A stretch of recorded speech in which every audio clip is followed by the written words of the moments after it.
nas je 154.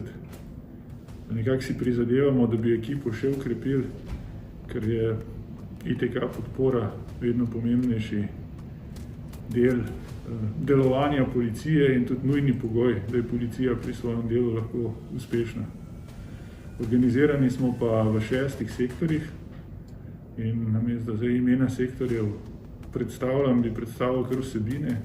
Vsebine so pa razvoj aplikacij, ITK infrastruktura, podpora uporabnikom, potem telekomunikacijski sistemi, kjer imamo tudi sisteme videonadzora in protivlomnega varovanja, zaščita ITK sistemov in podatkov in pa zadnji elektronske naprave in laboratorij merilnikov, kjer združujemo vsa tista področja policijske tehnike, ki nekako tudi pomenijo, da je ozadje kar veliko tehničnega znanja in podpore od raznih merilnikov hitrosti do v zadnjem času skupine, ki upravlja z droni in jih uporablja za mobilni videonadzor. Ja, jaz si predstavljam, pa mislim, da se ne motim, da jim lahko nudimo zelo raznoliko, aktualno, zanimivo delo s poslanstvom, če hočete, in da v bistvu imajo tukaj res priložnost, da se srečajo z raznimi področji dela, najnovejšo tehnologijo, ker si ves čas prizadevamo, da tudi te možnosti, ki jih nova tehnologija nudi, uvedemo tudi policijsko delo in ker tudi mogoče za razliko od kakšnih klasičnih organizacij, z temi klasičnimi funkcijami, marketing, finance, kadri in tako naprej, se dejansko pri nas ves čas upeljujejo nove tehnologije, ne vem, če sam nekatere omenim, recimo prepoznavanost novih prstnih odtisov, potem pa DNK preiskave, droni, zdaj se pa že nekako tudi ukvarjamo z možnostmi uporabe rešitev umetne inteligence. Tako da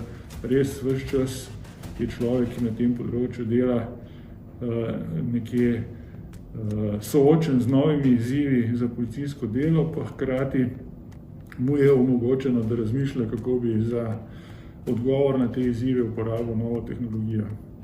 Na našem področju nekako najbolj potrebujemo in tudi največ iščemo ljudi z tehnično izobrazbo oziroma iz naravoslovnih poklicev, ker se nekako pač večinoma izkazuje, da tem tudi bolj leži področje dela, ki ga pokrivamo v policiji. Čeprav moram pa omeniti, da smo imeli pa zelo uspešne sodelavce v preteklosti, ki so prišli čist iz drugih področij.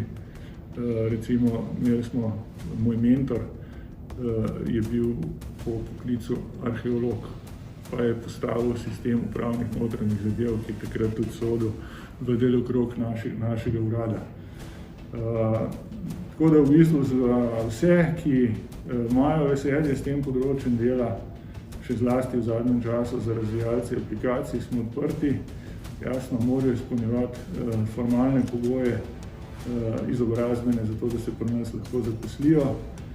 Sicer pa radi vzamemo tudi začetnike, jih tukaj pač doizobrazimo, pridobijo pri nas izkušnje in tudi verjamem, da mnogi potem tudi nekako radi ostanejo v naši sredini in delajo na tem področju dela.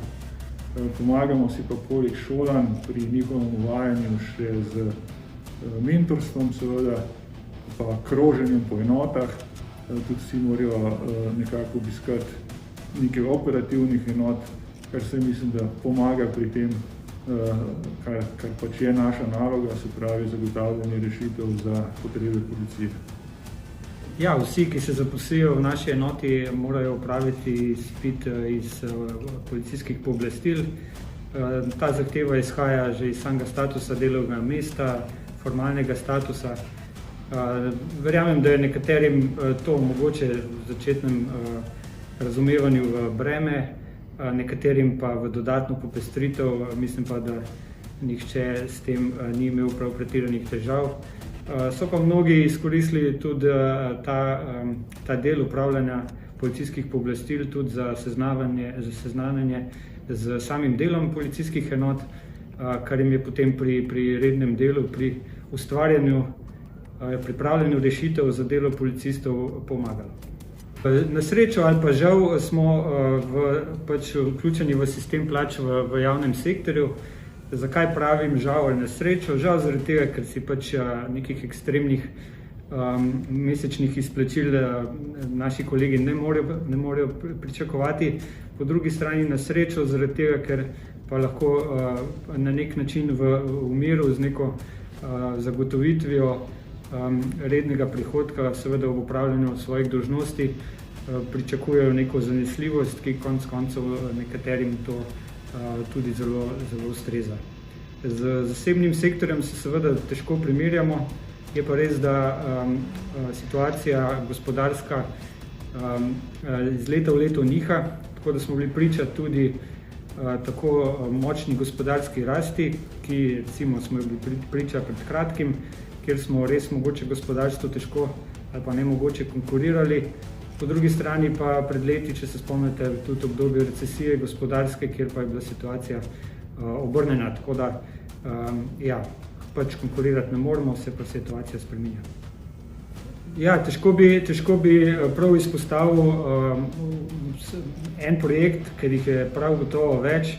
Namreč, kot dobro veste, je tudi zgodovina informatika in telekomunikacije v policiji dolga.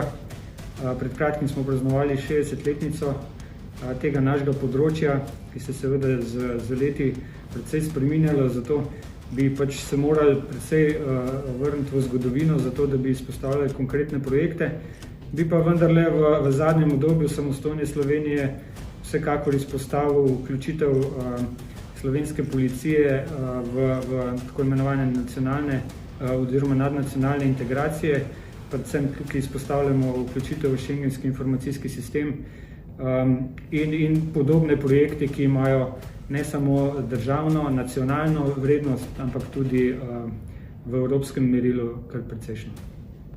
Z veseljem bi kandidatom za zaposlitev rad sporočil, da je naše delovno okolje, kot ga čutimo, kot ga živimo vsak delovni dan, prijetno, polno izzivov, strokovnih predvsem, da imajo možnost v našem kolektivu tako tisti uveljavljeni kadri neposredno in zelo hitro izkazati svoje znanje in vrednost na zelo zahtevnih projektih, kot tisti novi, ki prihajajo od pripravnikov do svežih recimo študentov, ki lahko s pomočjo našega in mentorstva in že do zdaj pridobljenih znanj in izkušenj dejansko rastejo tehnološko in osebnostno.